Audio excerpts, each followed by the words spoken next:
Hello everyone, good evening. This is Diaspora Network. Always great to be here to share some information, to see a few things. Um,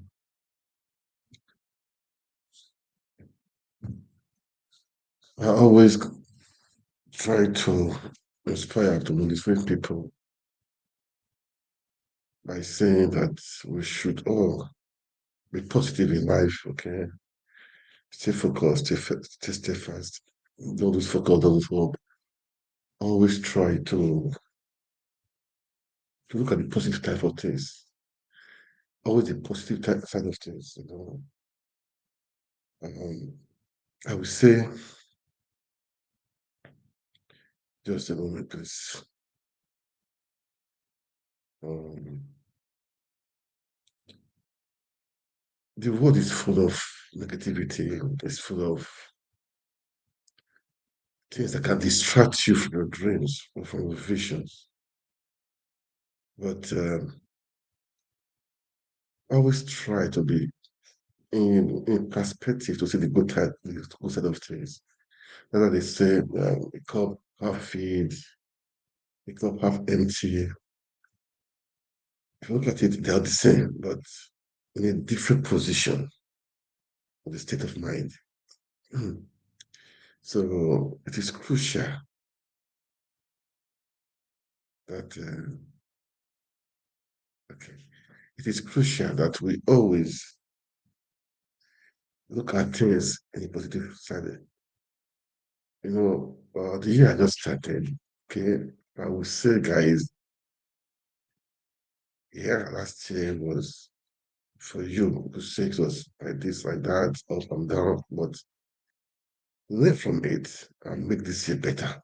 Okay, learn from it and make this year better. That is what I'm going to say. Learn from it and make this year better.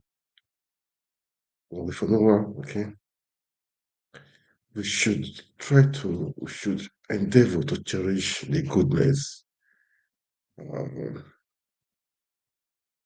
that your nation or the earth offers. Okay, so just to cherish the goodness first. It's important to cherish the goodness. All right, it's so important to cherish the goodness. Recognize, uh, recognize the manifestation of God's blessings. God has blessed us. Okay, God has blessed us. Really, God has blessed us. So recognize that blessing first. It's important to recognize that blessing. Recognize the goodness of where you are, you know, the nature, recognize it. And when you recognize something, that is what that to be will attract to you. All right.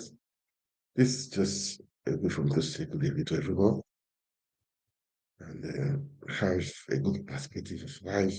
Of this year will be better than last year. And for sure, we are surrounded by that blessings, irrespective of the evil that's happening everywhere. But we are surrounded with abundant blessings. Okay. Have that in your mind, back of your mind throughout this year. Okay. It's what you have in your mind that you can read, that can come to you. Okay. That can come to you. That can come to you. Thanks just for us for this evening. Okay. Anyway, this has been happening, and please, as you watch, can you like, share, comment? Is important that is done. It's important we do that. We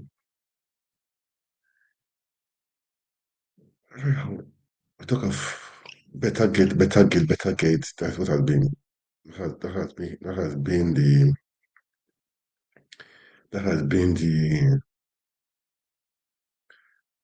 the method this evening. Better gate. I mean, not to say it's been trending everywhere, but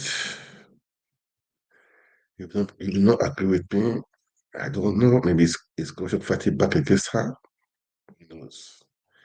But all the same, she was in EFCC. It was with the EFCC today, and also get to know what this is the world of what is going on. There are some people. I heard the MD CEO of Zenith Bank Another banks has been called by EFCC. That was, I think, this evening or so. But before I go to that, Tinubu has, I think he has been hearing that people have been complaining of his entourage and the rest. He has slashed his entourage, and that is 60%, which is good news. At least the country that is struggling for is borrowing and consuming.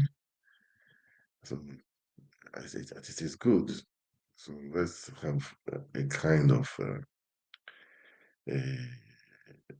let's see what is going to happen. Okay, well, today I will let's see what he did with the cost of what did the cost. There was an interview with TVC. Let's just watch it. We'll come back. We'll talk about the Betta Gate. Went to EFCC this morning. And what happened this evening? At the head, I saw a video that arrests have been, warrants have been given for the MD CEO of Zenith Bank and some other banks for them to be arrested or questioned rather. Okay. Okay, let's just listen to this TVC news. Let's hear what this analysis, okay, at least for them to cut the costs, okay? That is good news, that is at least. Slashing the expenditure of official travels for Okay. domestic and international by 60%. So this has been a study, the consequence of a diagnostic that was conducted on the entourages that have gone to previous foreign trips. It is based on an assessment of the cost to the federal government of these massive entourages that have gone. And on the basis of that study, the president concluded that in line with his pledge to uphold the highest standards of prudence and effective and efficient management of the Commonwealth of our people, that he is going to take decisive action. I would remind any of our viewers that this is coming as a result of several prior conversations Mr. President has had, even with the cabinet. A few sessions of the Federal Executive Council meetings ago, the President laid out to the Federal Executive Council in the meeting that anyone that is found to be traveling on official trips where they do not have an official function or engagement, that they will be punished. In fact, he was specific in saying that they can lose their jobs. So this is something he has been discussing for a while. What we have just done now is to conclude on the study that was done, and on the basis of that, implement a detailed program, a detailed policy directive that's very clear with respect to how many people will go where and how that will work. And ultimately, we believe that if we are asking Nigerians to cut costs, that we must do so with our example, and that's the position of the president. Okay, in terms of the details and in terms of cutting costs, but let's talk about cutting costs first before we get to the details. Are we likely to see this also being proposed to the National Assembly, where a lot of Nigerians, have been pointing accusing fingers in terms of their spending and over bloated budget? Well, I think this is very specific in dealing with, there are larger cost-cutting measures that are still going to be taken. This is not the last one. This is just one of the initial ones. And I think what this deals with specifically is the issue of official trips and the cost of travel by government delegations. I don't think the National Assembly is usually known to be traveling on, a lot of official trips in numerous delegations. I don't think that's really the issue. I think their issue is more about how funds expended by their institutions is being expended with respect to constituency projects, with respect to whether or not they're providing effective oversight over the executive branch of government. I think there's a conversation certainly to be had about what adjustments they need to make. But what we do know is that within the executive branch, which is obviously a large operation with hundreds of ministries, departments, and agencies, and thousands of officials that have to travel abroad and locally within the country for various official engagements that are most times absolutely necessary.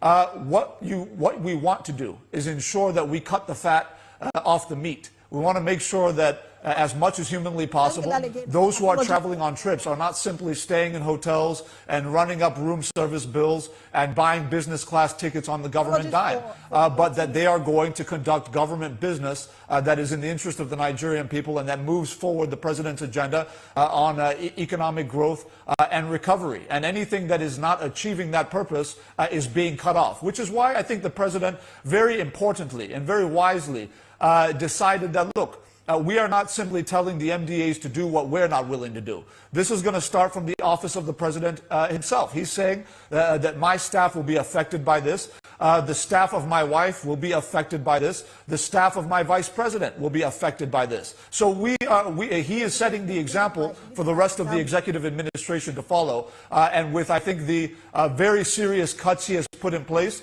in addition to the recent measures he has put forth to deal with, any lack of prudence in the management of public resources. I think Nigerians understand that this is a president they've elected that is very serious and that is ready to put action to his words. And that's exactly what he has done yet once again today.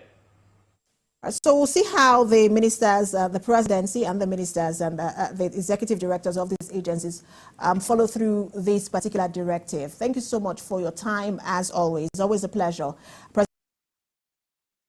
Yeah, I pray that at least they say they're calling the cost, okay? Let's just hope that it goes through, all right? But the cost, I think the encourage those people that went to the UAE, Dubai, with Tinubu, 1,000 something, I forgot. You can see the encourage, waste of money. And the good of cost, I pray, let's start from there, okay? They should be frank with it anyway. And the National Assembly to got that cost. Let's see what will happen. Because enough is enough. I saw the encourage was going to Lagos. Man, these are waste of money.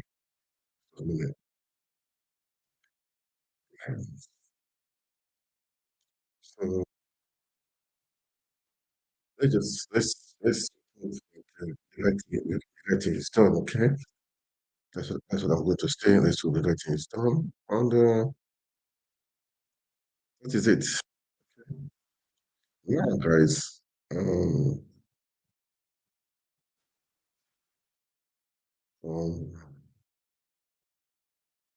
What have been trending? Betta Edu, Betta Edu, Betta Edu. It's just a pity, you know. It's painful. I mean, I feel the pain, although I'm not. I know this regime came to power through a stolen mandate. She was a a young woman or a young lady that would think, can bring up a right for the youth, It's okay, the youth are ready to take up something, But the system really, when the head is bad, the head is not good. What do you expect the body to be? That is the truth, okay? Now again, what I don't really know. Maybe she made some mistakes, okay? But maybe corruption is fighting against her right now because the system is so corrupt. Maybe he step on toes. I don't know. Okay. Anything is possible. Anything is possible. What I'm trying to say. I go to Excellency Peter Obi. He said if the head is good, the problem will be solved at least 60%. Because when your head is good, it's not giving contract to his family or to stealing money. It's not wasting money. The people that he will not, they will not. At least for 60%, this problem will be solved. Before you know it, 2, 3, 4 years, the system will normalize. Everything will be okay. But when you see the president with entourage, they are approving billions of naira for renovation of houses, buying SUVs. What do you think people will do? That means it's a gang, even if Betta Edu is a young lady, that means she will follow suit too, because they are in the same camp. They are in the same, they're the same camp. But I was thinking maybe she will do a little bit otherwise, but I have to give her a benefit of the doubt, seriously, man. Maybe it was just, uh, maybe it was just, maybe she made a mistake and they capitalized on it to to to deal with her. Maybe I don't know. I don't know. I don't really know for now. But it's a shame, it's a pity that a young person like that will be involved in. I thought, this is one thing it doesn't matter. It's a youth. What of Jaya Bello of Kogi State? That guy is a youth also, man. But he went there to, it was even worse. He had killings and arrests and thuggery. These things are uncalled for. We need to. I was thinking some youth have in position. We take the advantage to encourage other youths, to do the same, to follow the right path, to make the country better. Because the people that are in power right now, they have been in power when we were very small, over 50 years ago. They've been in power. They are changing from minister of this one, they will be governor, from governor to Senate to come back to the government to be able to cancel law. They just been in power, rotating themselves, going, switching, doing all those stuff. Doing all those stuff. So it's just a pity and it's painful to see that the so-called youth, they are following the steps of those people. Whereas I've said, they are following the people at the top because the top is correct. If you had somebody that is good, that is good, the problem is solved. That is 60%. That is the truth. Okay. Well, Betta Edu was suspended yesterday. He tried to see the president, but he was denied. She was denied access. Her card was taken from her. Her access card to the presidency was taken from her, and they said, which is okay, which is cool. I mean, everything should be done. Really, I mean, it should be. We have to know the source of all this problem, the source of these things, man. Because the former minister have stole millions, billions, or rather, then they are just stealing and stealing and stealing. This money is meant for because it's a ministry of material affairs. So that means it's for masses, people that are suffering. So it's painful to see people are stealing billions, stealing billions, stealing billions. I hope she's able to defend herself. I hope she's able to, because even the foreign minister, look, why I'm a bit skeptical about this is Halima removed 44 billion, about 44 billion naira to her personal account under 5 days. And she said it was a mistake. How can you mistakenly do that? Then that was not how she now implicate Edu by saying that she saw her withdrawing money. That was why she quickly took that money. That means it was a mistake. It was a deliberate attempt. You took it and you took it to your personal account, you shared to different accounts. When the EFCC, I'm sure they are still tracing the monies, there are recoveries of monies. Man, these are young people. It's painful to hear this stuff. It's painful. We're taking, these people, they feel the pains of the youth. They feel the pains of the masses in Nigeria. They feel the pains of people in Nigeria. They feel the pains of women, of retired civil servants. I thought they've felt it, but they are not. That's why for me it's just so painful just to hear this thing, all this stuff going on.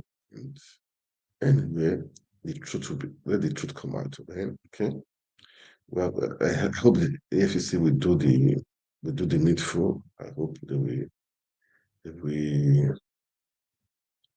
do the needful. Okay, that's what I would say. Yeah, Betta Edu was he was in EFCC was EFCC.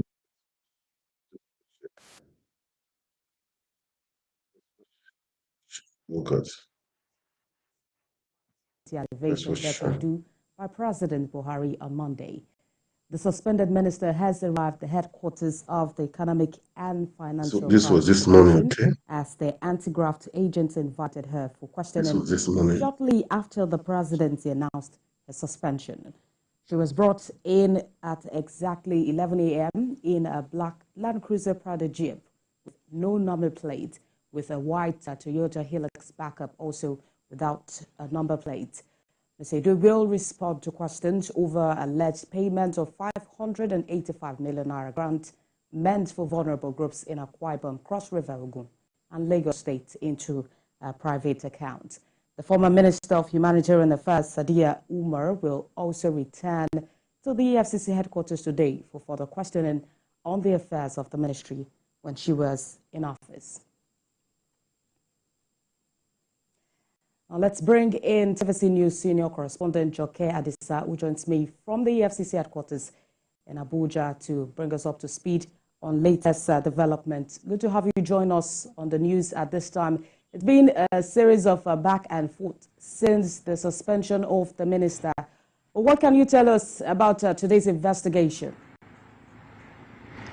Well, it's the day after Mr. President's suspension of the minister, and as expected, she has come to honor the invitation of the Anti-Graft Commission. From the information that we gathered, the commission wrote to her to appear before it as soon as possible, and I think she also heeded to that call. And this morning at exactly 11 a.m., she did arrive at the headquarters of the EFCC. We are at this position because the commission would not allow us to stay anywhere close to their headquarters. Even the shots we had to actually kind of use our phone. So what we had was amateur video, because they would not allow us even come near. You see a lot of screen of vehicles and all that before people are allowed access onto that road. But as early as 9, like I said, we were here, and also we were for barely 2 hours after we saw her coming, we were able to use our phone to get our arrival. And so I've also asked the spokesman of the commission, who actually confirmed that yes, she's in their custody now, and that a team of interrogators are attending to her. We do not know for how long this investigation will last, but like we saw yesterday, the former Minister of Humanitarian Affairs, our predecessor, spent like 12 hours. So we do not know how long ours will take, but we will still be here. We are waiting to see when they will be done with her and see what more we can get as far as this investigation is concerned. What Mr. President has said is that the committee that has been set up, led by the Minister of the Coordinating Minister of the Economy and the Minister of Finance, that they should conduct a thorough investigation. And so this has started. So I'm sure Nigerians are eager to see what the outcome will be. And one thing with corrupt charges as these, corrupt allegations as these, is that Nigerians want to see an end, a smooth end to all these allegations too, so that somebody somewhere, of course, will be penalized, will be prosecuted, and justice will be served. So this is what Nigerians are hoping to get at the end of this matter. It's not about the sensationalism that has attracted in the last few hours. It is about having a headway so that it can serve, as a deterrent to others. All right, okay. I will agree with you that Nigerians are interested in the outcome of this investigation. But of course, it's also important to, if you have visited our office, the Ministry of Humanitarian Affairs, can you talk to us about what the mood was like, probably in your visit yesterday or today? Yes, this morning, as in cases like this, you have people discuss the development undertones. Nobody wants to come out and speak publicly about the development. You have those that are for the minister, the suspended minister, and you have those that, of course, will not like our ways. And so it's mixed feelings. The permanent secretary of that ministry is in charge now until maybe probably the outcome of the investigation, or Mr. President deems it fit to bring in a new minister. And so among staff, among workers in the ministry, they are just speaking in low tones. Everybody is just wondering, dissecting. Okay, thank you, Joke. The That's information what I wanted to also hear. Thank you. That's what I wanted to hear. Anyways, we'll bring you for more updates on this in our subsequent bulletins. TVC News and our correspondent Joke Adisa live for us at the EFCC.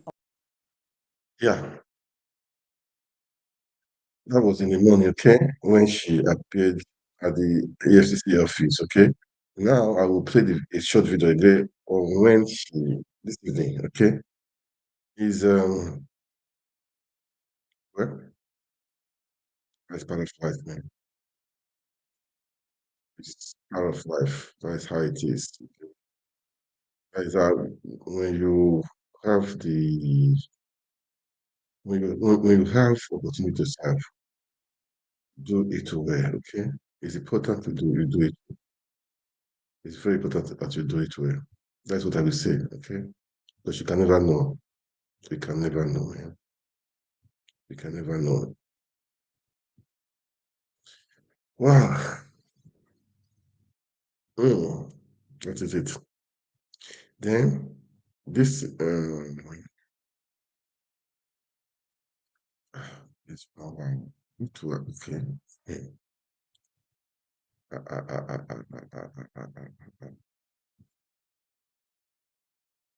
Then this happened this evening. Where is it? Safe? I'm supposed to have it now.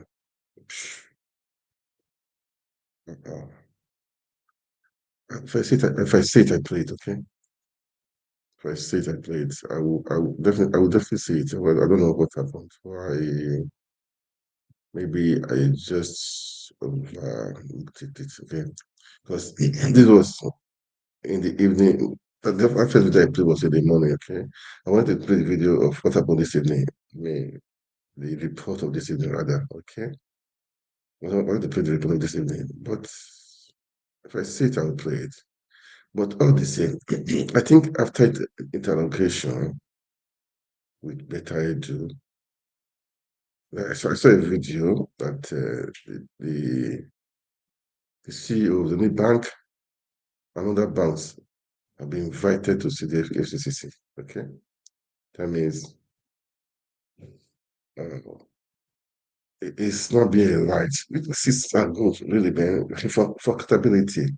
But anything you are doing, anything you want to do, we'll be very careful. Even the minister of the interior minister have been summoned by Tinubu to come because the company he owns the company. You know, he's a part of director of the company, but he said he was no longer a signatory to that in that company. But anyway, we know in Nigeria, we know these things are happening.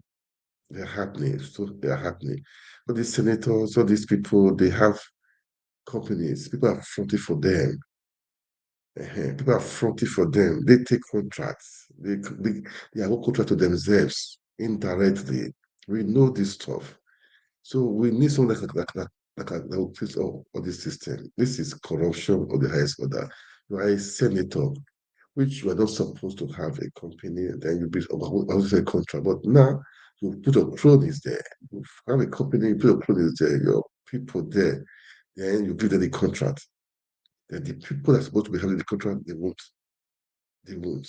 You you are a contractor, you are the one giving out the contract, you are the one. It's painful, man. It's painful. That's why we need somebody tough to be the head.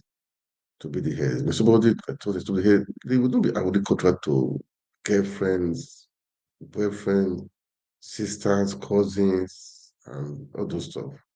All this stuff will stop. It will stop. Yeah, it will stop. And it is enough. For how long can Nigerian people be suffering? Eh? This is not right. This is not fair. It's not right. It's not fair. It's just not right. For how long, man? This is not just good. Okay? It's not just good at all. It's not good. It's not good. It's not good. Anyway, it's painful. It's just painful, man. That this how Nigeria is just this how it is right now. It's painful, really. It's painful. It's painful, man. But somebody was saying Betta Edu is a youth. So now the youth now they are feeling us. Even the Harry myself, she looks young, that they are feeling us. I have said we should not judge youth because of those people. No, don't judge the youth because they really, if the head is good, whether are youth or not youth, the body will be better. Yeah. If the head is good, we'll have a good result. We'll have a good result. That is just the problem. That is the thing. The head should be good. The head should be good. The head is good, man. We don't need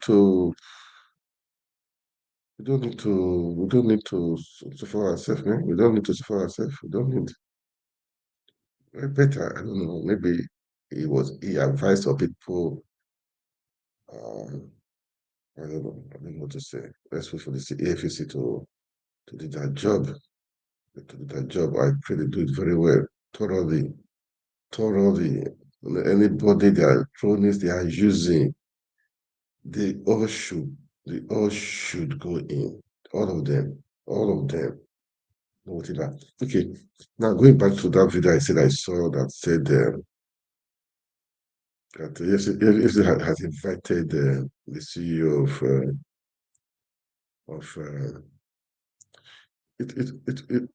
of Zenith Bank and other banks. Okay. I think let me just play it. It's from Aisha Yusuf. Okay. She made the video this evening. Okay. Let's listen to her. Let's watch. Let's watch what she said. Okay. Let's listen to her.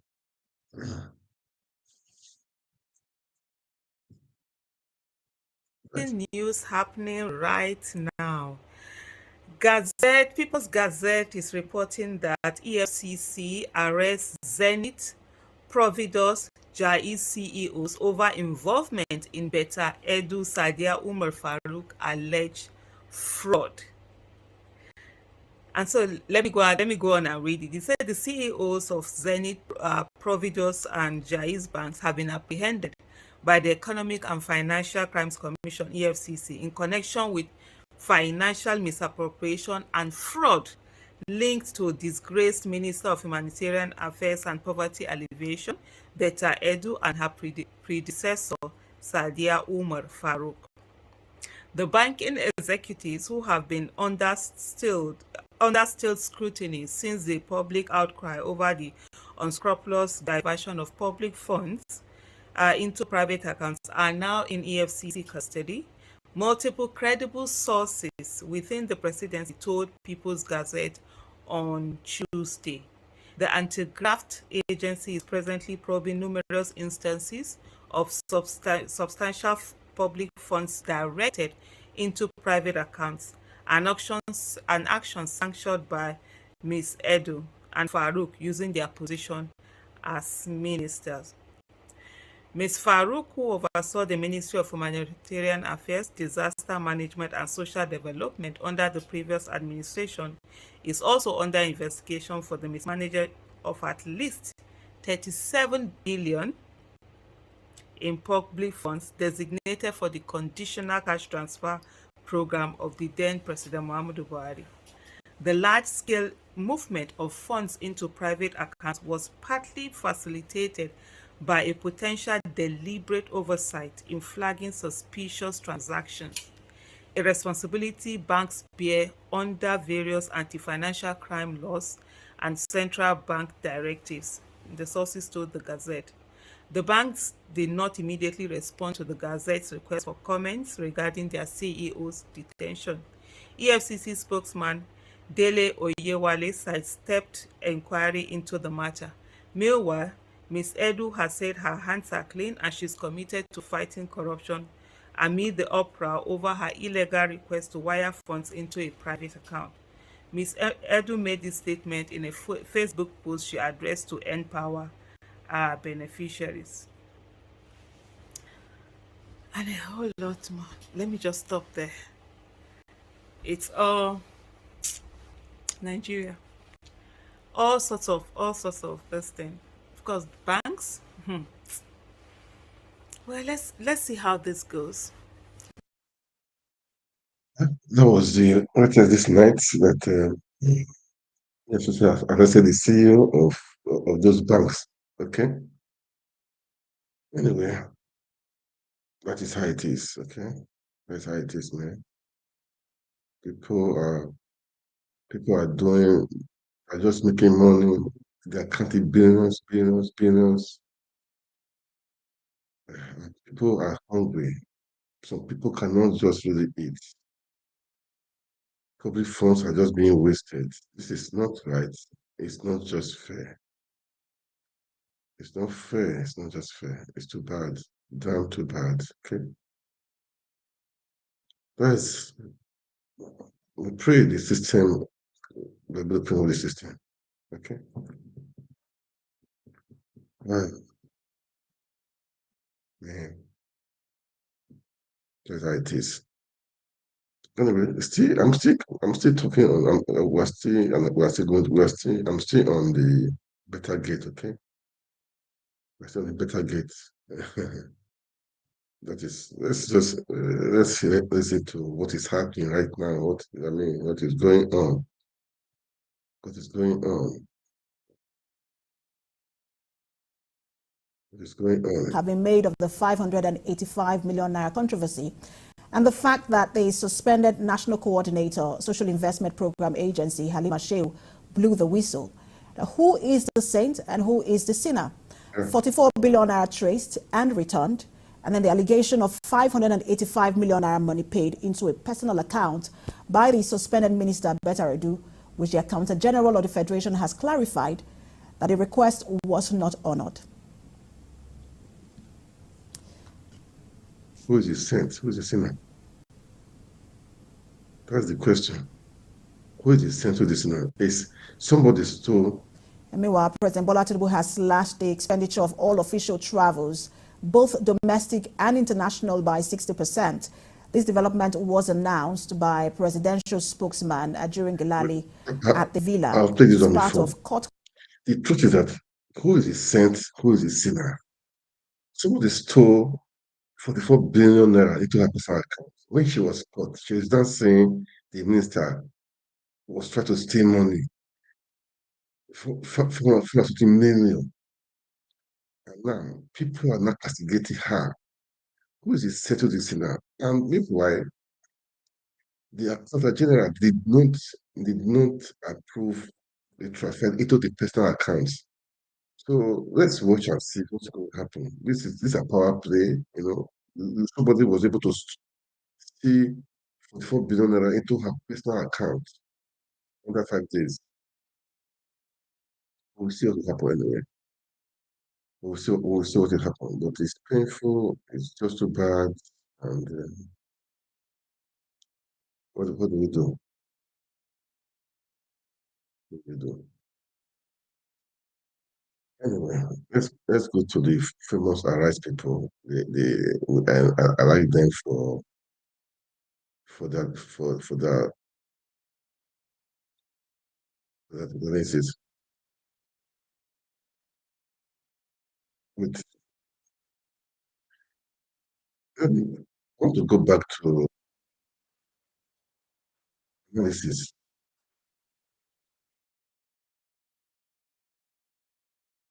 Let's go to that analysis, okay?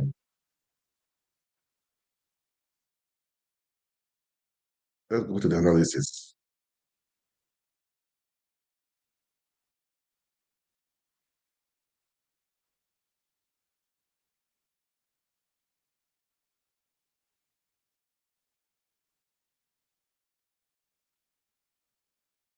So that, sorry, let me go back to this. Let me go back to these people, okay? Let's listen to them, to the analysis, okay? Wow. Nigeria, we hate the... Involving Halima Shehu.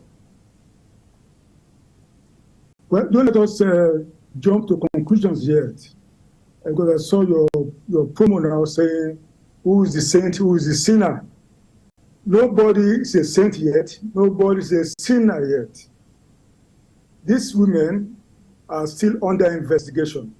So we need to keep our fingers crossed until the EFCC completes its investigation and then tells us this is their finding. So we have to give all of them the benefit of doubt before we rush to judgment. That is my advice. Don't let us rush to judgment. Let's keep our fingers crossed. Let's be patient and await the outcome of the EFCC investigation.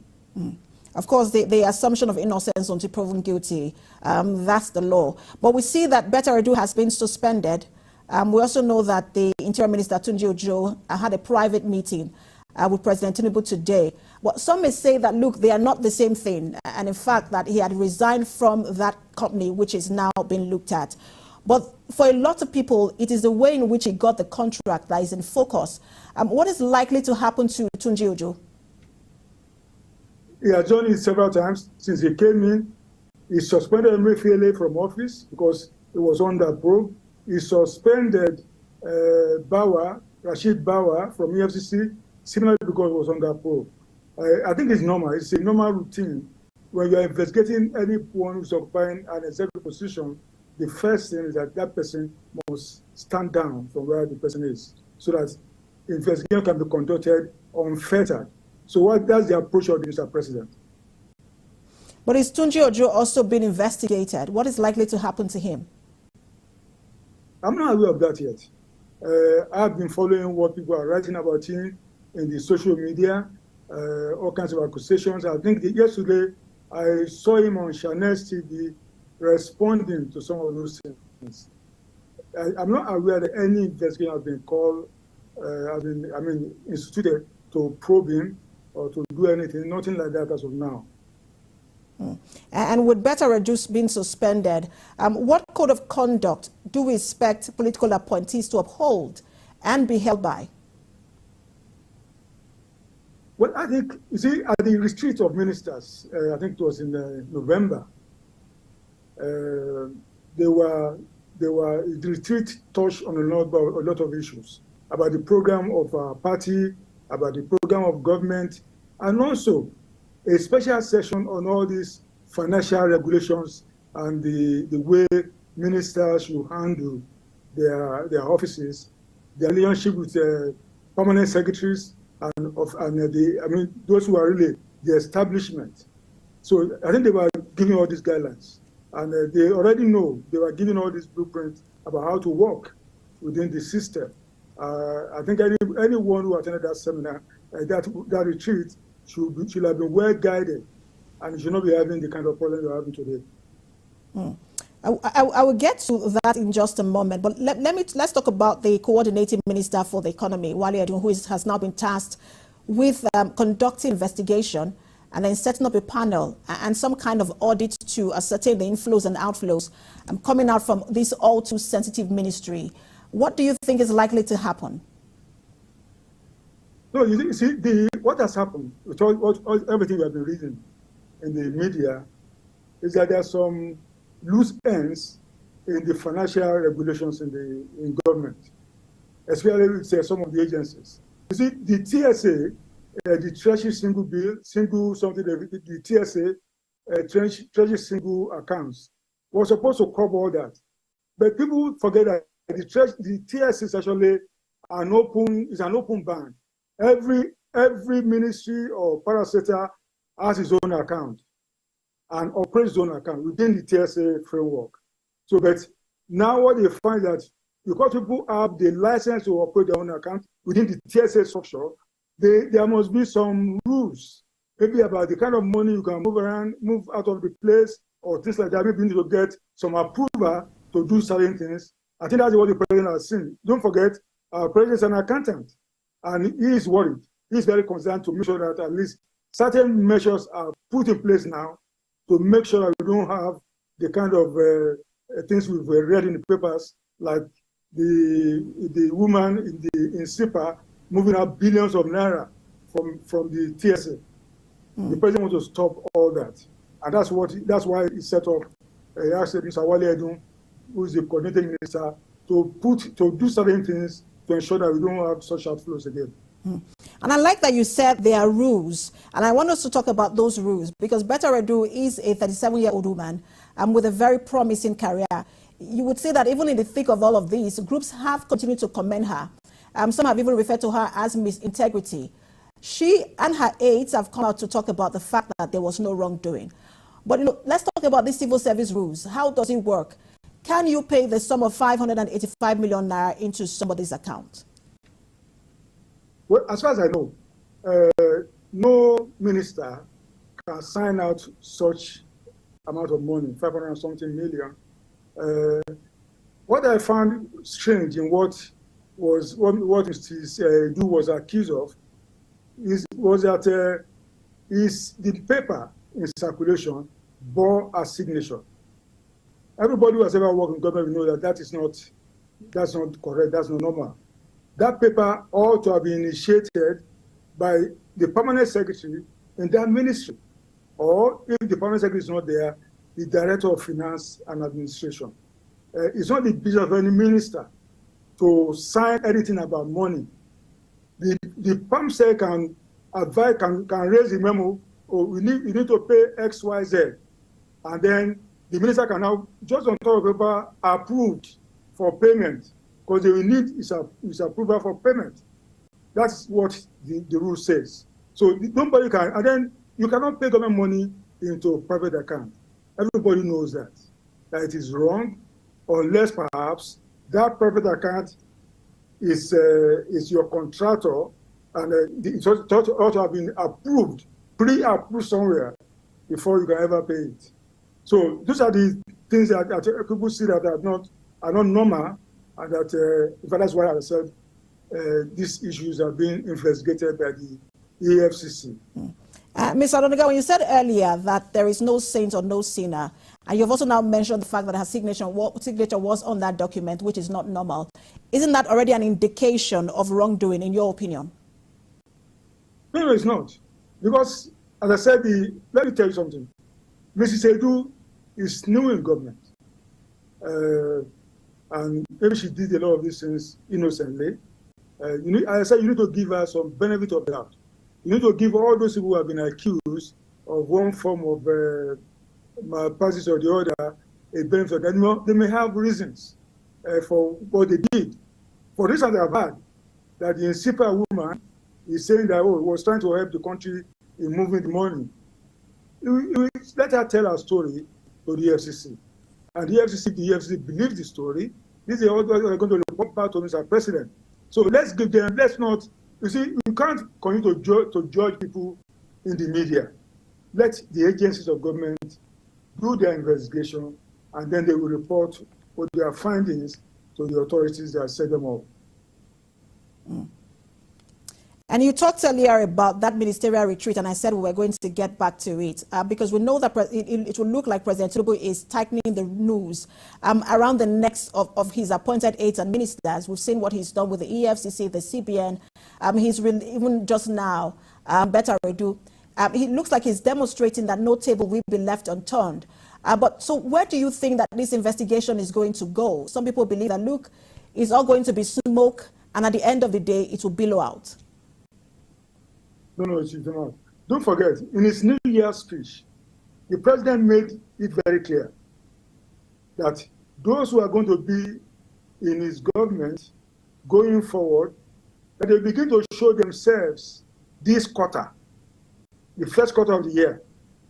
So he has already given them a kind of a timeline either to perform or to shape out.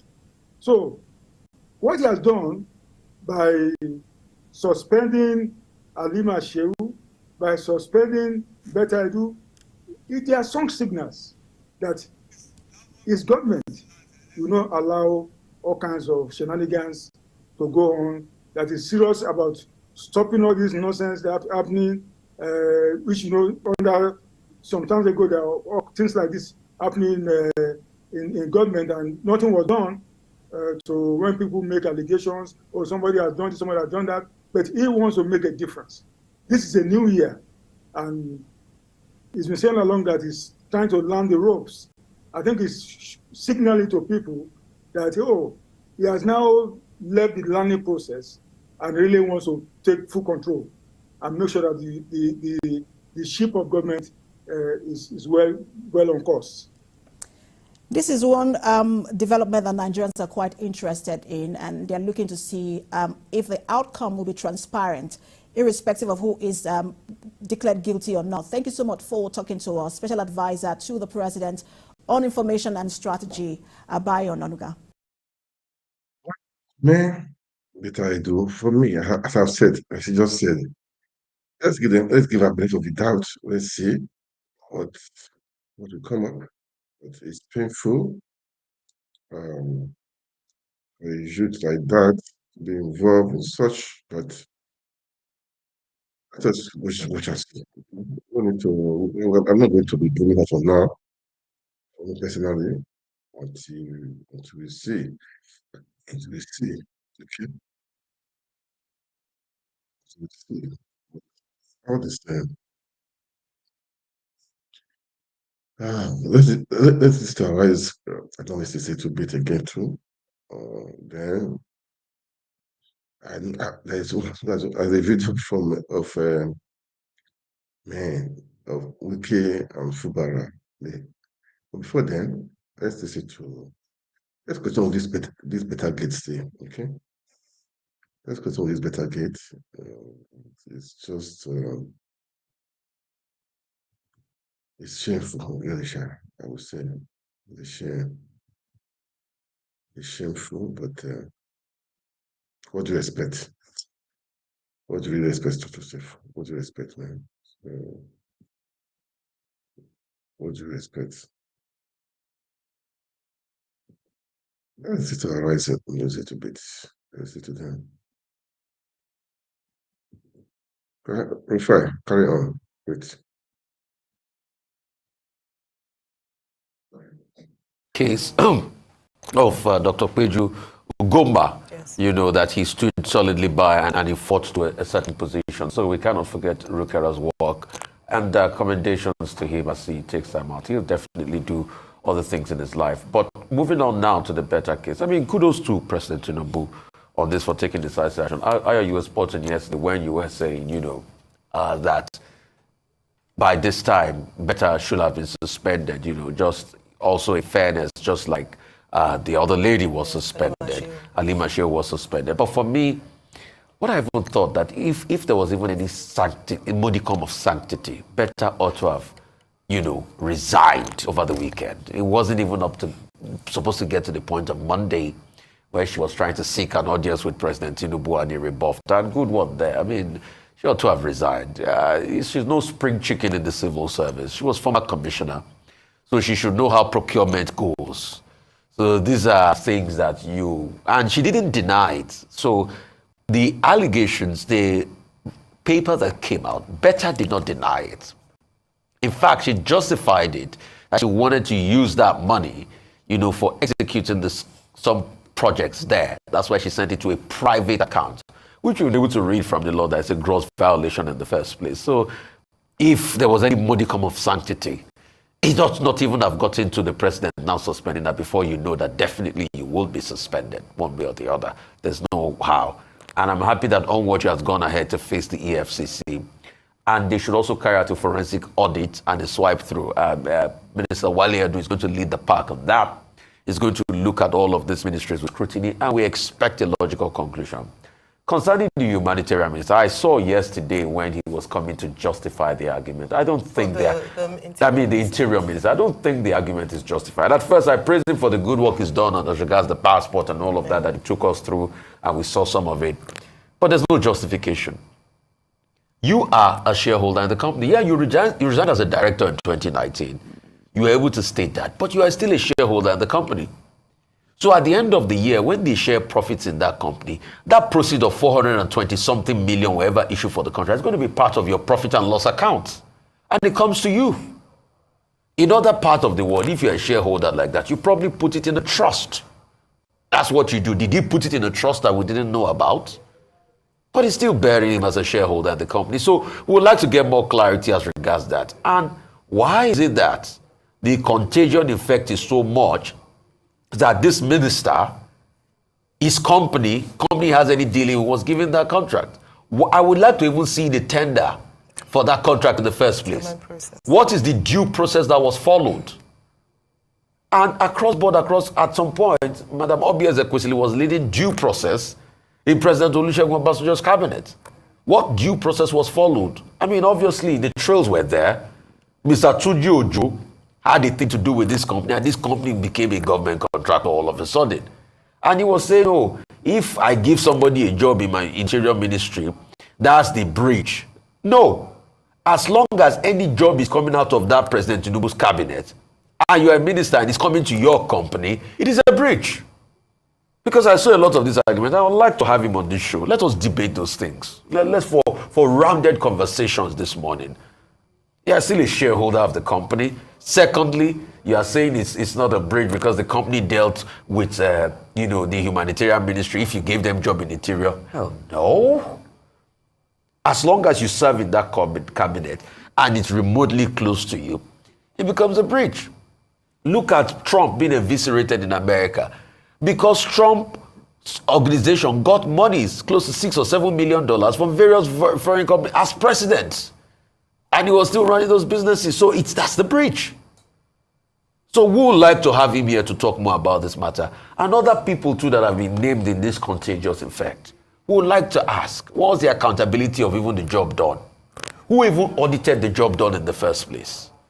And that's why I said yesterday, I said something very profound, that this administration reek of the excreta of corruption. I deliberately used that word.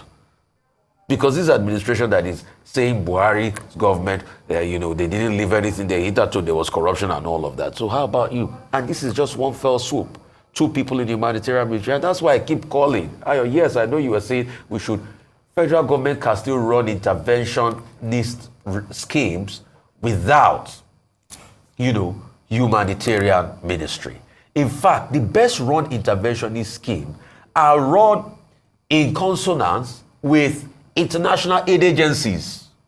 Those are the best run interventionist scheme in this country. A great example, you didn't need the humanitarian ministry to be able to run, things like access to education that is done by all these foreign bodies, even vaccination and things like that. There was a rural body in the Ministry of Health that ran that.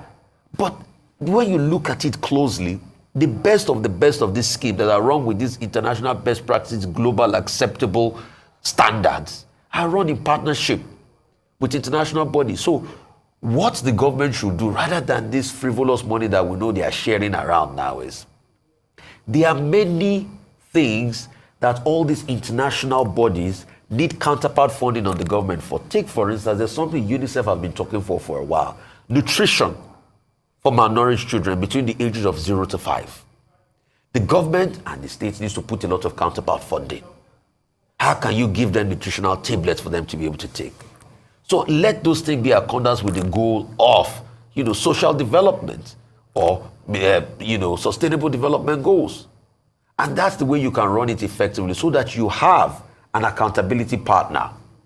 And it's obvious. You see, when we're talking then, when the World Bank was saying, no, the register is verified and all of that, it's obvious that we knew that they might be local shenanigans.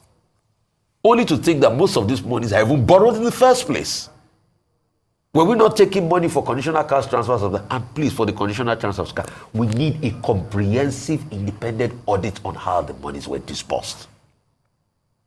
And also, let's review any interventionist scheme run before now. Even the government contract of clearing glass, the COVID-19 job, how were these things run effectively?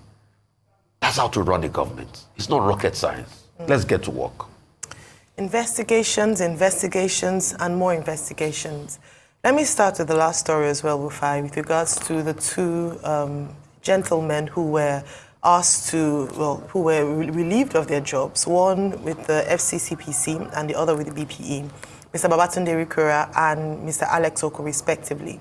In addition to the things you mentioned, and I think it's important that when public officials or people who serve the country have done so really well, they ought to be celebrated, because we don't just point our fingers on bad eggs. It's important to also celebrate and acknowledge those who've done really well. I'll talk about Mr. Irukera, because he was he changed the face of the FCCPC in terms of being accessible and consistently giving updates. He was accessible even to, on his social media platforms. You would see that he would try to respond whenever you reported a consumer infraction or the rights of a consumer wasn't well protected. I won't forget what happened during the COVID-19 lockdown, when some supermarkets hiked the price of face masks and hand sanitizers, and the FCCPC clamped down on some of these operators and supermarkets to ensure that they were not ripping off Nigerians. These were some of his key achievements or key things that we would most remember him for. And then he was very gracious in accepting the decision by the presidency on his Let's read our first. I was saying, Betta Edu, let's give her the doubt. Let's see what is really happening if people are behind, if corruption is back against her. What is the truth? Nigeria, I cannot really trust the system again. It's so pathetic. Okay, it's pathetic of what is happening in Nigeria. So let's give Africa plus. Let's face the EFCC now. The Zenith Bank CEO and other bank operators, they have been arrested of what maybe the confession of Edu. I don't know yet. So we are watching and waiting. As soon as that, we will let you guys know. We will talk about it. We will make sure we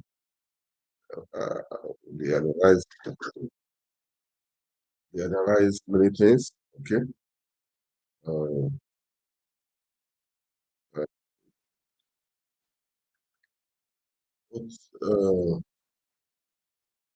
Let me see.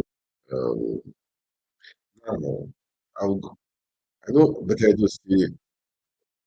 is still on, but I have to. There was a bit I wanted to play for this night. After the EFCC drill this night, but I can't see right now. Okay, I can't see right now. But anyhow, it is. Let me see if I can see it. If I see it, I play it. If I cannot see it, no problem, guys. We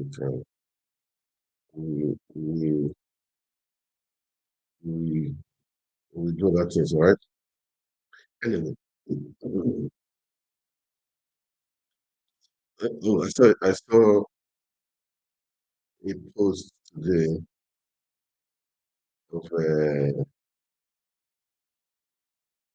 how people are now enjoying Astro Rock.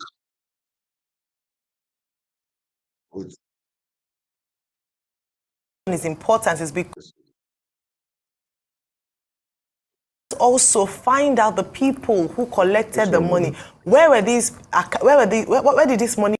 Humanitarian affairs and poverty alleviation, Dr. Betta Edu.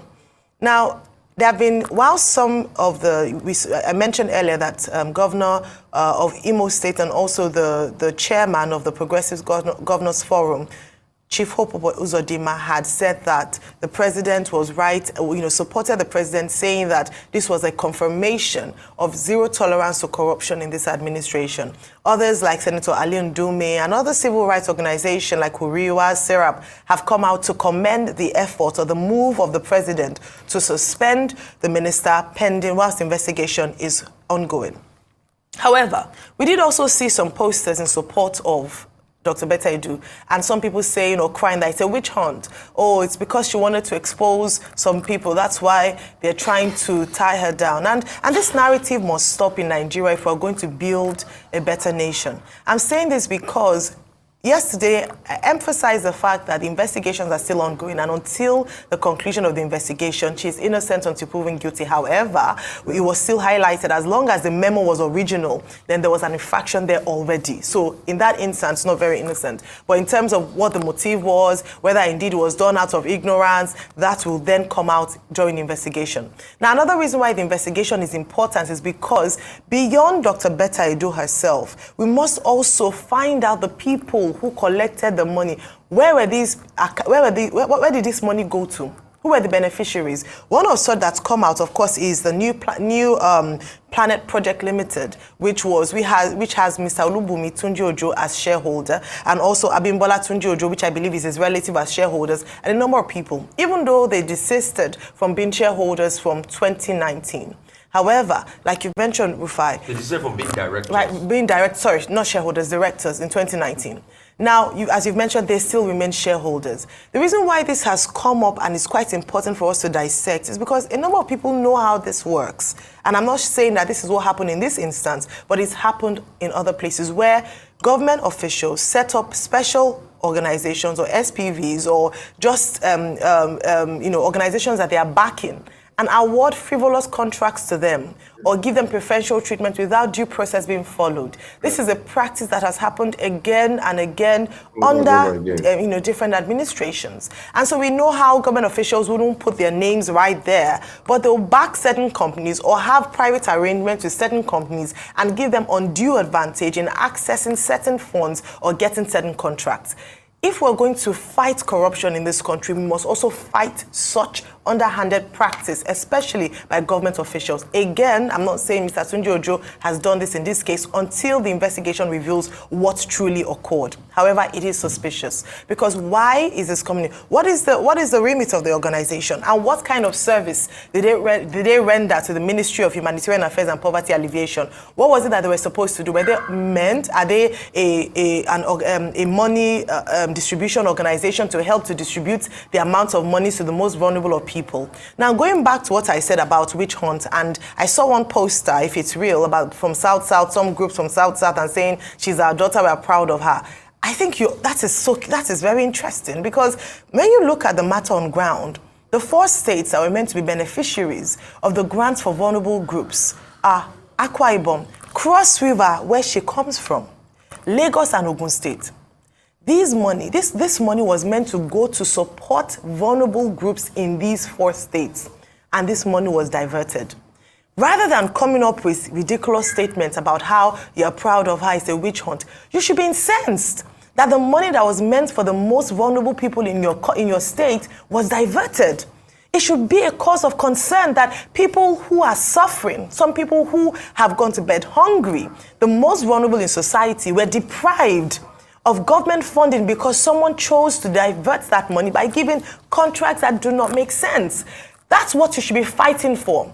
One human being is not better than another person because of the position they hold. So if you're saying you're in support of what the minister allegedly did, then you are saying that to the hundreds of beneficiaries of thousands in your state, they don't matter. That they are less, and it doesn't really matter if they were cheated of what belongs to them because you are proud of your daughter. We should end this narrative in this new administration, because we keep focusing on the government when it comes to anti-corruption. But it starts with every Nigerian, every individual. If you're supporting acts of corruption under the guise of she's our own, she's our daughter, then we'll never move forward. If you are clouded by the fact that this person is our own, so don't talk to her, then you should be really ashamed. When a child steals, the mother a good parent will reprimand and ensure that they are more interested in the well-being of the child rather than trying to protect and bring in more disrepute to the family. And this is what I'm calling for. What we should be hearing from these states is that she should cooperate with the officials, with EFCC, with the presidency, and undergo thorough investigation so that it acts as a deterrent to other children from that state to behave well when they get on the national stage to given a position. Beyond the Ministry of Humanitarian Affairs and Poverty Alleviation, this is another call to the presidency.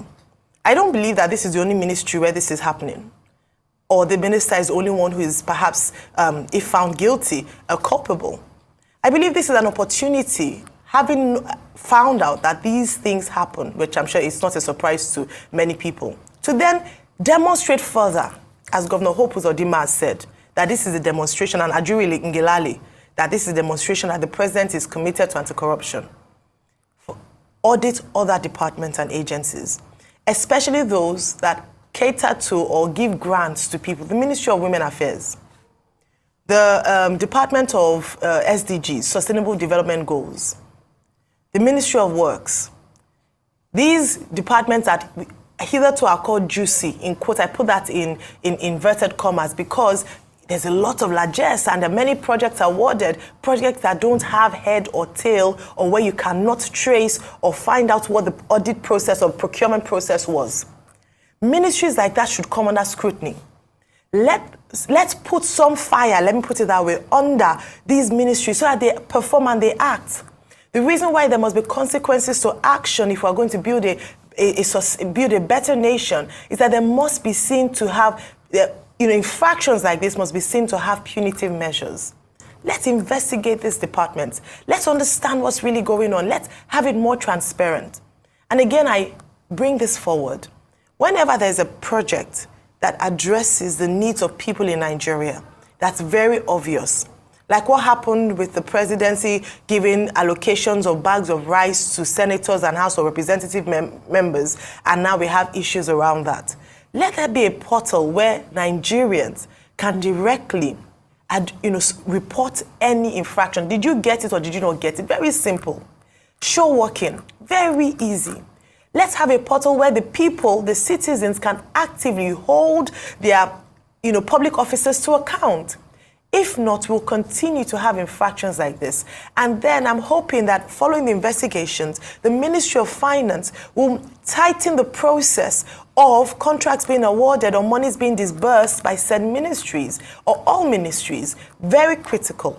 The reason we must continue to talk about this is because we are hoping that we will build stronger institutions where corruption is difficult to do or to propagate in any ministry, department, or agency.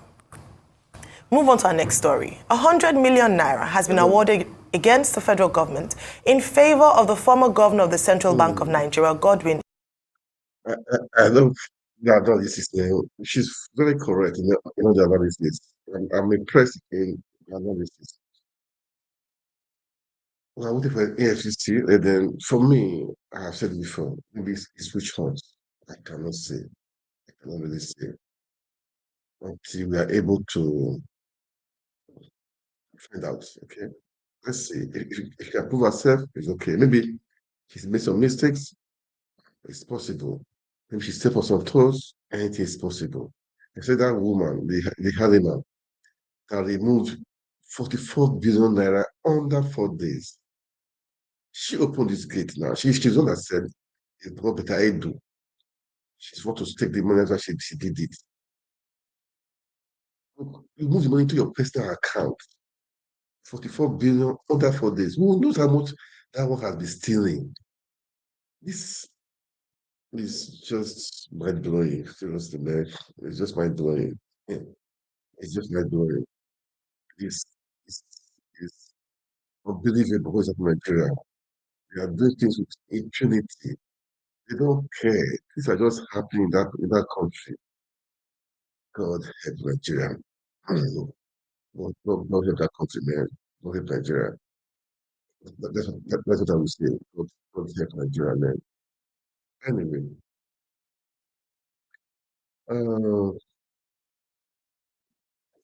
there's so many things so many things. So many things to say. Is it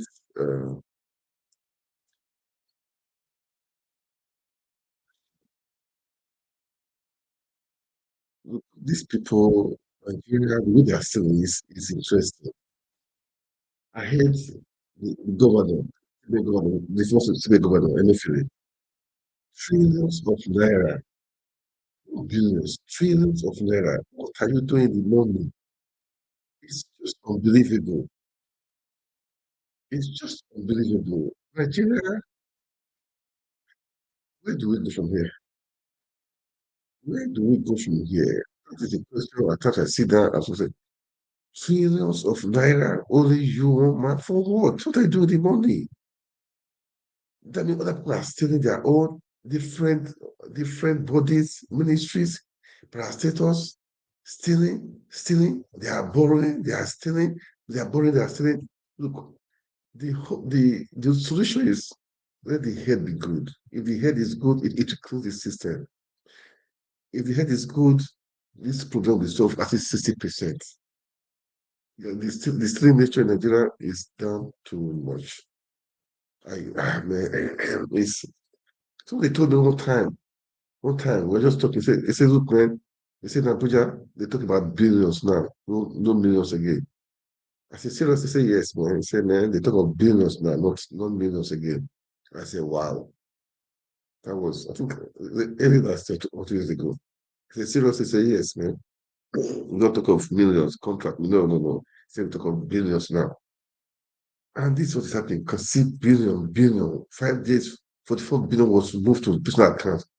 The movement, the banks that are involved, who signed it? Who authorized it? How can, okay, that means if I'm a director now, let's assume, or maybe I'm a minister or somebody, I can just go to the place, I'll just move the money, put in my account. Is that how it goes over there? At times I see that to just be imagining. So Emefiele steal trillions of naira. It's wow. That means we just go to I don't get it, man. I don't get it. That means the system they need to work. They need to change the system. They need to change everything. Everything needs to be changed. Everything needs to be changed, man. Everything. This is unbelievable. Is unheard of. It's unheard of. It's unheard of. And it's insanity. Anyway, let me just quickly go to Wiki and Fubara. They are still fighting their own secretly. Those people, let me just, as I've said before, it's not, I don't care about them, I care about Rivers people. Let me just, let's visit them, okay? Let's visit them. That's what I would say, let's visit them. They're not tired. They're not tired. The House of Assembly, I thought those people, they resigned now. I thought they resigned. I thought they was carpet. That means your seat is gone. Now, there's a twist right now. Let's listen to that. I just saw it, I'm going to listen to them. Let me just play it here. Okay. The speaker, the House of Assembly to Wiki, they are saying they should submit the budget. Let's watch and see what that guy, or his name, footballer, will do.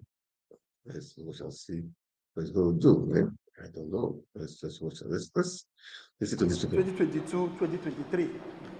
Mr. Speaker, unfortunately, the committee have not been able to conclude its work. Mr. Speaker, you will agree with me that last year there was a lot of activities before honorable members, where our tribunals were sent to Abuja, and after which to Lagos. So honorable members have been running around following up with their court cases in the court, and we've not been able to reach out to a lot of agencies and parastatals for them to come and present their report.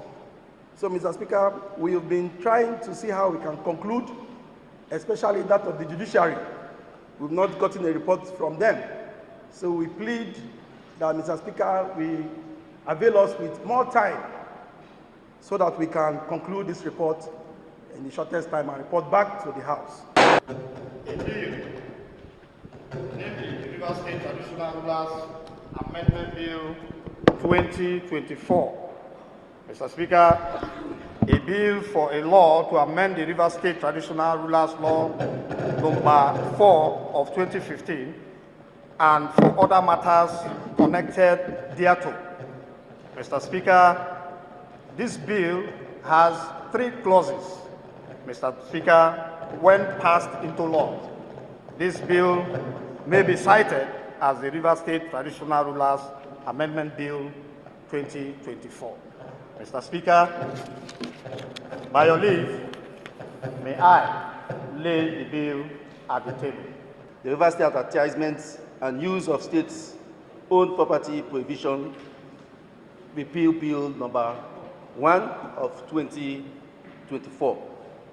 A bill for a law to repeal the River State Advertisement and Use of State-Owned Property Prohibition Law number 7 of 2022.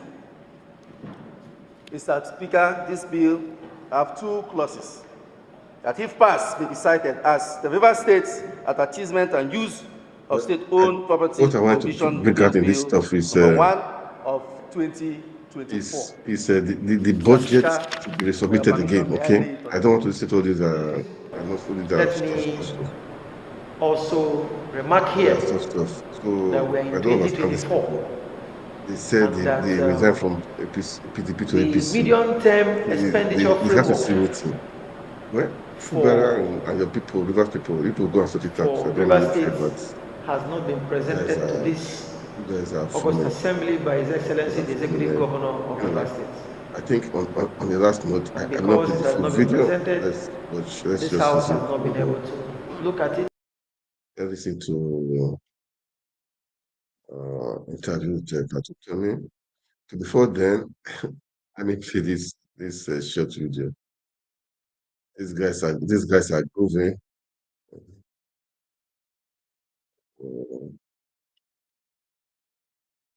Pepper them girl, pepper them right girl, from the villa, pepper them girl, right from the villa, pepper them girl. Okay.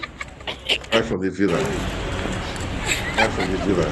Evelyn, pepper them girl, pepper them girl, pepper them right from the villa, pepper them girl, right from the villa, pepper them girl. Okay. You know, Nigeria is like it should be. Evelyn, pepper them girl. Pepper them girl, pepper them right from the villa, pepper them right from the villa, pepper them girl. Okay.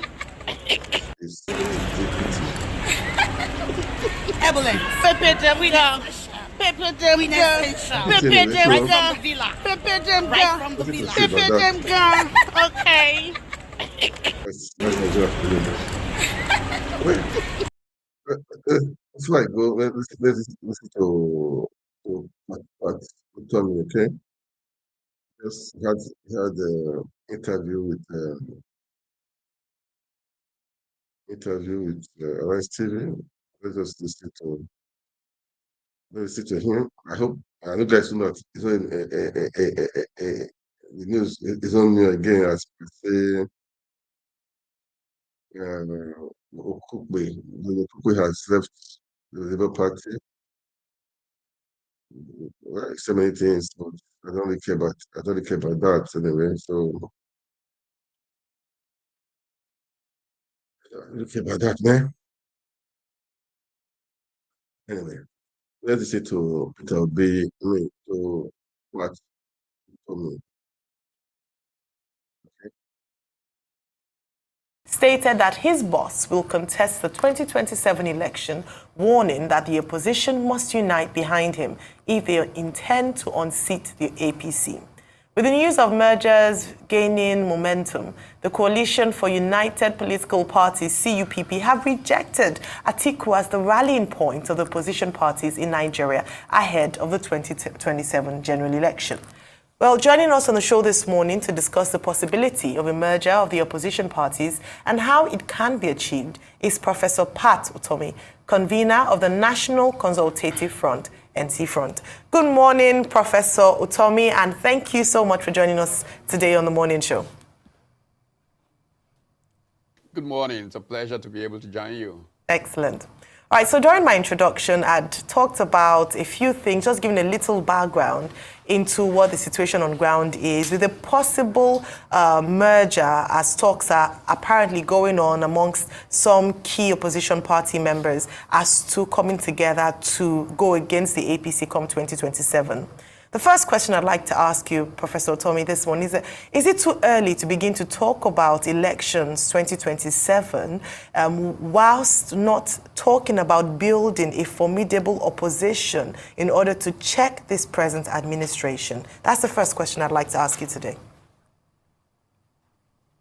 You literally took the answer I was going to give to the question you were going to ask out of my mouth.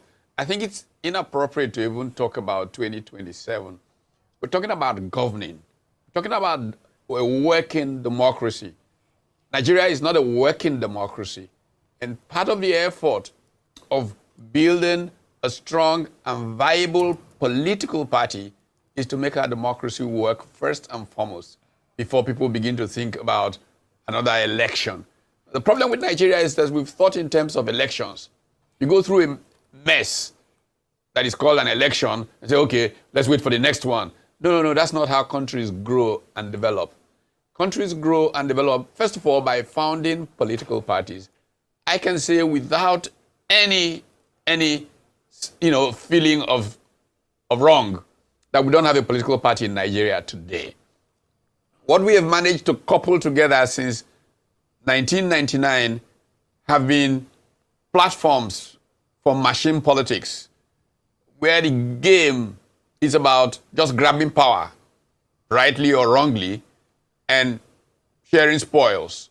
As a friend of mine, an American political scientist who's in the middle of a very interesting book, he's still writing it, probably will finish it later this year. I'm actually inviting him to come and speak about it in Lagos in a few weeks.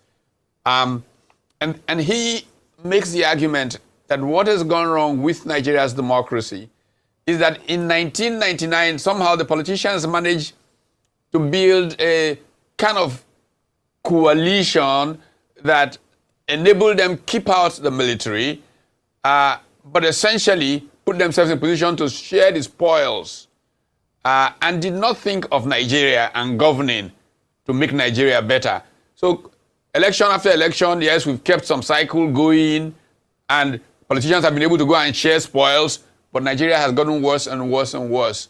And the Nigerian people are so unhappy that the effect has been violence all through. He does a remarkable comparison with the opposite, which is what has happened to India. If you look at India in 1999, it was a lot more violent in terms of rejection of the ways. But a developmental state has emerged in India. Their politics, the coalition, has been about making India work for Indians. And as India has done that, it's become wealthier, more stable. Violence has receded and receded in India, while it's rising and rising and rising in Nigeria. So one of the major reasons why this is happening is that Nigeria did not manage to build a political party. It built these coalitions of politicians trying to share spoils in a rentier state. And it has neglected the people of Nigeria, the development. So the first thing is, can we have a real political party? And that's where our conversation begins. How do we build a political party that is clear in its sense of where Nigeria should be, the role that everybody should play in getting Nigeria there, how political parties recruit and socialize people and mobilize the whole populace to focus on these ideas about how progress comes to everybody. And that then leads to true progress, as we see in India. I've spoken very frequently about the simple difference between a Nigerian political party and, say, the ANC, for all you care. Omano Edigije, Omano, has written this book on developmental state in South Africa and now in Nigeria. And Omano keeps making the point that the Nigerian state is in the developmental state. And it's true. It is just a coalition of politicians to share greedy sharing of spoils of office. Because of that, the neglect of development, the triumph of corruption in Nigeria has just made it difficult for Nigeria to develop. Look how South Asia has now emerged, overtaking even Southeast Asia of the miracle economies in terms of sheer economic development and growth. Because the Indian state, in the nature of the political coalitions that emerged around the same time as we were becoming a new democracy, have focused on the Indian people and growing India. And you will see fascinating videos talking about where India is, where it will be, and all of that. In Nigeria, our politicians don't even have a care for the Nigerian people and where they are going. And I give you an example. My own book, which is out next month, in interviewing senior civil servants, a former head of service says to me, civil servants do nothing. Head of service. They do nothing because the political parties don't come with a program.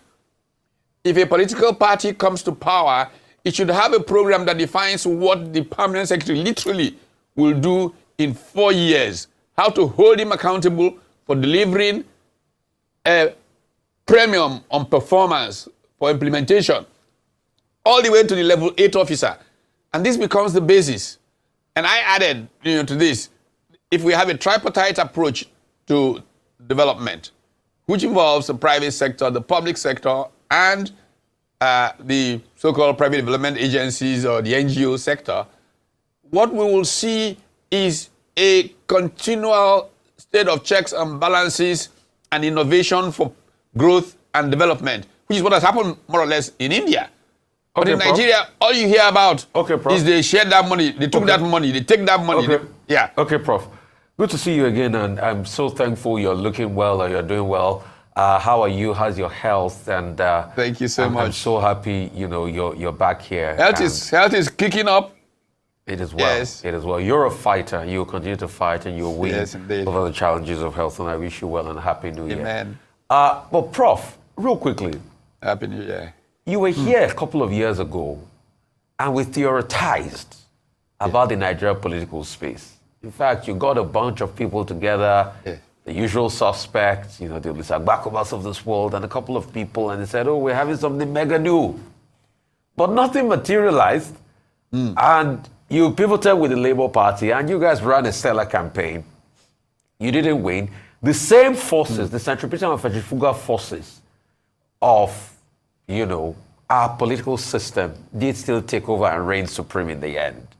And we saw how the political process went. The question is, how do you think that this, your joining together of forces for sort of this risorgimento of some sort you want, this rising again, how do you think it will work this time if it didn't pan out then? And I want you to analyze for me your very good friend's government, because you're very friendly with President Bola Ahmed Tinubu. Analyze these cases of corruption, allegations of corruption, 40 billion, all of that. What's your say about all of this? And do you still speak to President Bola Ahmed Tinubu? When last did you talk to him? Do you still advise him? I've not spoken with him in 5 years, actually. Okay. And that's a statement about my perception of many things, including the way the APC evolved. The truth of the matter, the naked truth, is that what is happening in Nigeria is inevitable because the Nigerian state is not constructed to serve the Nigerian people. It's constructed to be bargaining between politicians looking to share booty. Because that is what it is, you will have all this corruption because it's like, oh, you've taken your own, you don't want me to take my own. The Nigerian people don't matter in these conversations. How did we do the last time? Well, it's kind of you to say that we put all of this together and then we lost election. I still completely reject the idea that we lost election. That's not true. But Nigeria is what it is. So you're not confident about the court? The movement that became... So you're not confident about the court? It was a farce. Total farce. The Supreme Court judgment was a farce? I said a farce. Nigerian court system, complete farce. Are you not impugning on the Supreme Court? The Supreme Court judgment was a farce? Was it a farce? Is that what you're saying? My opinion, as Patu told me, it was a farce. But let's just put that aside and go on. There's a legitimacy crisis in Nigeria. Look, Rufai, I'm around the world. I'm around the planet. I'm talking in very important places around the world on a, I don't know, so frequently. I know what they think of what happened in Nigeria. So that's not a disputable matter at all. And I've cited continuously what the EU mission said about the elections, what NDI said, what IRI said. But I don't want us to go back into the elections. That's not the issue for now. I'm just trying to make the point that the last elections, we're not about P2B, by the way. The Nigerian people had become so frustrated, so fed up with the nature of the way Nigerian politicians carried on, that when Peter Obi said the right things, it resonated and drove the emergence of a movement that generally got called the obedient movement. Around the world, Nigerian diaspora, and if you look at the resurgence of many of the success stories of the 20th century, they had a diaspora base from post-Meiji Restoration Japan. Japanese diaspora was pretty important in that happening. The Indian diaspora has been very significant in what is going on in India.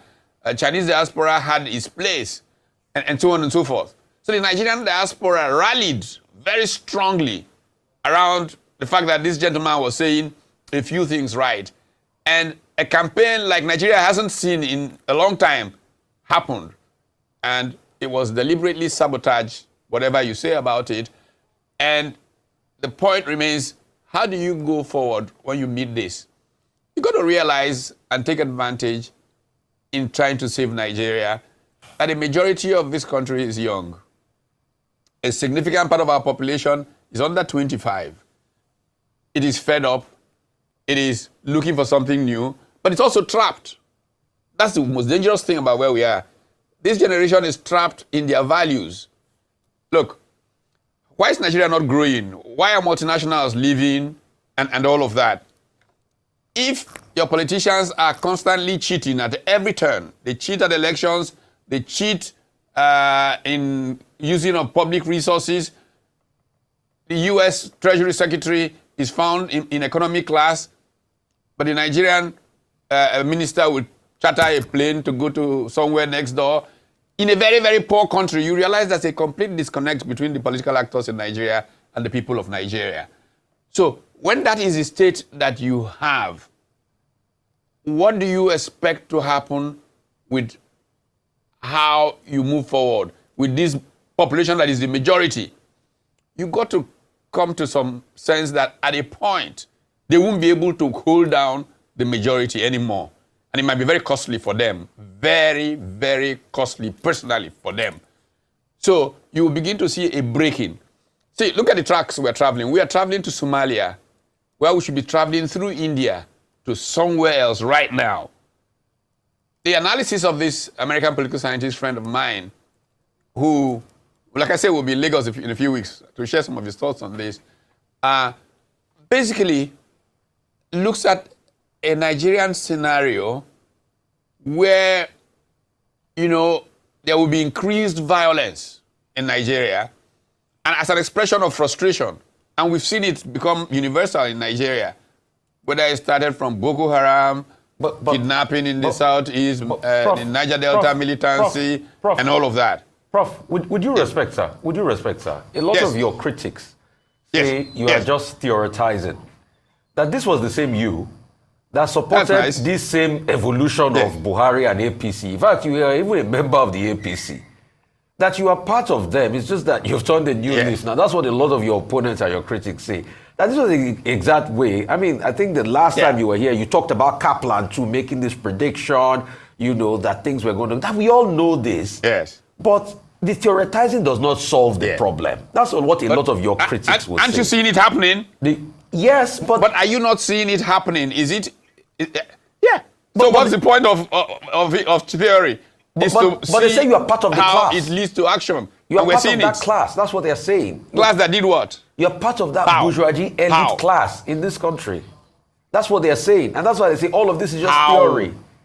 But how? Let them show how. Because you see... You were a member of the APC. You played a prominent role in the APC. Didn't you, Prof? Yeah. I played a role in the founding of... I've played a role in the founding of the APC in the expectation that we could create a difference. But we just absorbed some of the other people from PDP and created a worse PDP. And I walked away from the very beginning. I have never been active in the APC in any shape, form, position, anything. I was never. But you tried running for governor in Delta. You tried attending party primaries for governor in Delta. Yes. That was an aspiration. Yes, and what happened? And they changed the venue. They showed you politics. People argued. They changed the But venue. they didn't show me politics. By the way, that story going around, no, that's not true, actually. That story is not correct. Okay, but tell me they the created correct those story. kinds of stories. I showed up. Yeah, the correct story is that there was a meeting called, the one retired general, Onoja, I think, Lawrence Onoja, was chair of the event. They came in there. It was a premeditated, predetermined scam. And I said it to them, and literally walked away from there. We had been to the venue, so it wasn't a question that the venue was not known to me. And I was even going to go back there, but some of the people there said, don't make a fool of yourself to go to this place. We have seen what they've done here. Onoja was a disgrace at this meeting. I will say it in public and repeat it and repeat it and repeat it. And that was what happened. You know, there was no plan to have an election. There was no democracy. I wrote letters and letters to show what happened. Even Adams Oshomole said he will tell me one day the truth of what happened. I said, fine, one day tell me. But you see, Nigerian politicians don't believe in democracy. That's what I proved. I needed to prove it. Once I proved it, I just walked away. I walked away completely. And I wrote a book about it. You probably have read Why Not? You know, and you've got to, you're not going to just go and sit in one place and shout and complain. You cannot, you know, say that somebody like me who went in there, saw it happen, hasn't a superior position on somebody who is complaining in one corner. No. Do something before you die. Ghanaians used to sing to Jerry Rollins. All right. And the idea of trying to do something and finding that it is run by people who are inappropriate for where the country should be going is a very important discovery path. So you cannot group somebody who goes in and says, this is not what we want to be doing as part of that group. That's not how groups function. All right. Thanks, Professor Tommy. I'd like to ask you with regards to this proposed merger or perhaps contemplated merger. In the event that it does work out and they come together to form a strong opposition party, one united, who should be leading this party? I mean, in my introduction, I talked about the fact that Daniel Bwala of the PDP had said that everyone should rally round Alhaji Atiku Abubakar, who would be 80 years old, by the way, in 4 years' time. He'll be 81, but at least it's in November of 2027. So 80 years old if he does become president. Or should they be looking at a more vibrant, younger person like a Peter Obi, and the obedient movement has been able to galvanize and lead? Who should people be looking at, or who should the party be looking at as a front runner for that new merger? I think it is too early to be talking about who. Let's talk about how, what we can do to make Nigeria work. When the time comes, the people, and that's why it's called democracy, will determine who. I can tell you with a good sense of satisfaction that in the last week or so, I've had significant conversations with Alhaji Atiku Abubakar. I've had significant conversations with Engineer Rabiu Kwankwaso. I've had conversations with Mr. Peter Obi. And my view is very clear on this matter. Let's build a great party that can show the way for Nigeria. When we then build it, the people who, from the social movements that come together, in addition to the political parties that come into this one stock, subscribing to certain values, subscribing to ideologies of how you make a nation happen, those people will determine who amongst those who seem interested can go forward. This is what our country does need. This is what it must have. But it should not be about some individual advertising that they are the ones who should or not. Nigerian people will determine that when the time is right. But let's all agree that Nigeria is what? The trouble, the saving. And let those values, those strategies, those ideas that can help us create an entrepreneurial people's capitalism that can take us away from this elite struggle to consume the little that is, coming out of oil, to a broadly growing economy the way India is happening, because they are applying themselves, and we can make progress. There are too many people who complain and point fingers and say this about that person, about that, and they do nothing. But they just, sit there and whine. Let's get people who are thinking, who would like to see Nigeria get somewhere, sit down, put down the ideas about what will make Nigeria make progress. Is it not a shame? Are we not ashamed to see the way Nigeria is, the poverty in the land, the anger in the land, with all the endowments of this country, where 70% of the doctors of color in America are Nigerian born? Why is this happening to our country? We've got to accept that the political class is responsible for this failure and begin to work at renewing that class. Okay, Professor Tommy, you were a young man when you first had a close contact with government over 40 years ago. So you are about those few Nigerians that have seen it all. These things you are talking about was talked about over 40 years ago. And this has still been the problem. The elite class, we remember what happened in the 70s into the 80s and all of that, then the military taking over. And nothing has changed. At some point, you said you decided to even join them. But the same people you joined and you helped create the APC is the same party we are complaining that stinks today. The same Bola Tinubu that was a very close friend of yours is the same Bola Tinubu that is president today that you are saying, no, we need a new party to challenge. And I was shocked that you said you had not spoken to Bola Tinubu in 5 years because I felt you guys were really chummy. But, you know, that things have just gone down the drain. So why is it that we keep going back in this cyclical cycle of stinking thinking in our country? Because it doesn't move forward. 40 years after going to 50 years, the same things you complained about. I was reading Lasisi Olaguju's article on Monday, was saying, as at way back 1951-52, they were citing cases of corruption in governmental agencies.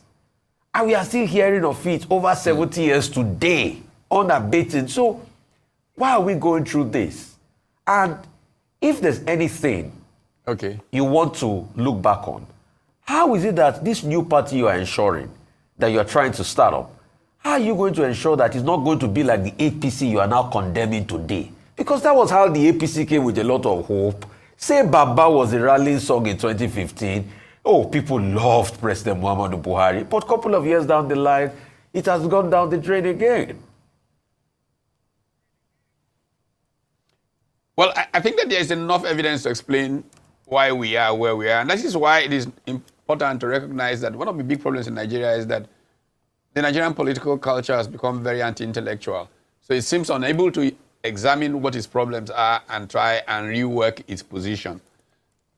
Back in the 1950s, you could see massive growth and development out of what Herbert Melson and Howard Wolpe chose to call essentially competitive communalism. In the struggle between the regions to bring about growth for their region, you see the massive development that took place.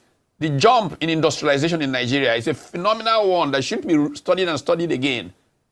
From what happened between 1957 and the early 60s with manufacturing in Nigeria. And then what happened? A number of things. One, the convergence of soldiers and oil. That thesis on the convergence of soldiers and oil led to what my friend Richard Joseph calls bureaucratic prebendalism. This concept of the big man at the top handing out prebends, the turning upside down of the Nigerian constitution, which prevented a federal structure from bringing development and progress the way it brought between 1957 and 1965. Because of the tensions in the West and all of that, led us down a path in which corruption has become so norm that there's a generation that doesn't even know that there was a time Nigerians, even though there were bits of corruption, and there's corruption everywhere, but you hold people accountable, arrest those who are corrupt, try them, jail them, create systems that make the possibilities for corruption much less. I tell you, I was as part of the research for this book that I was talking about, talking to one former due process person, and I was talking about the civil service, and he says to me, civil servants, what do they have to, they own most of the houses in Abuja. They got to a point where basically what they do is look for how to game the system. And so we damaged the basis for creating wealth, the competitiveness that leads to economic development and growth. And this has come through in the way that our country has gone forward.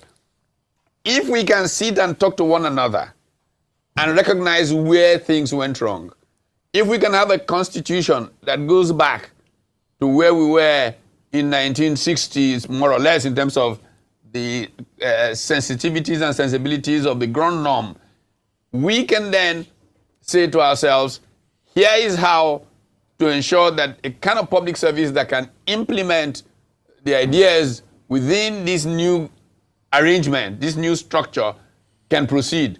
And believe me, I am confident that you will see progress. And I'd like to give an example. It's not so true that when things go wrong, they don't get better. Malaysia's story.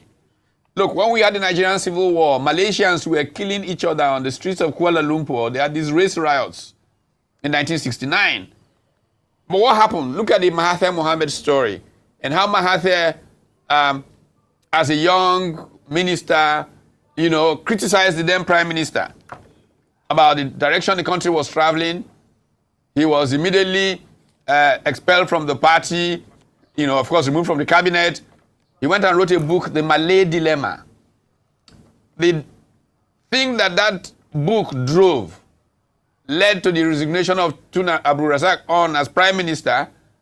Mahathir came back into the party, eventually became prime minister, and basically pulled the Malaysian elite together and literally said to them, look, I want everybody to sit in that room and figure out where we go from here, because it is best for everybody to be inside the house, pissing out, and for some to be outside the house, pissing in. All right. The result, the new economic policy and the story of Malaysia.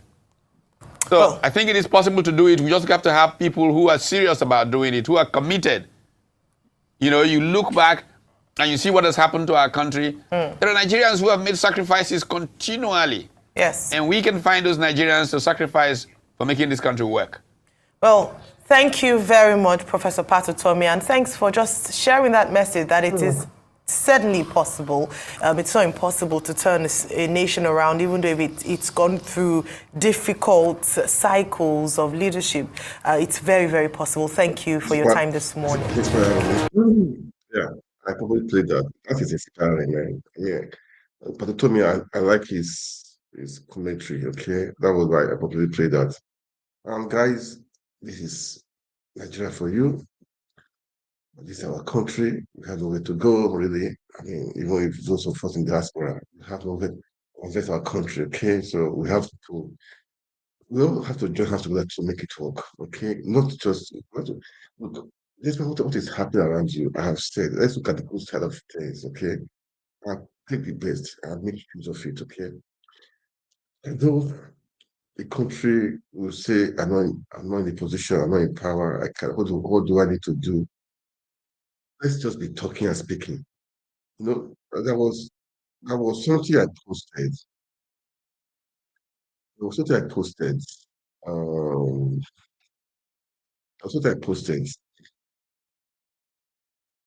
posted.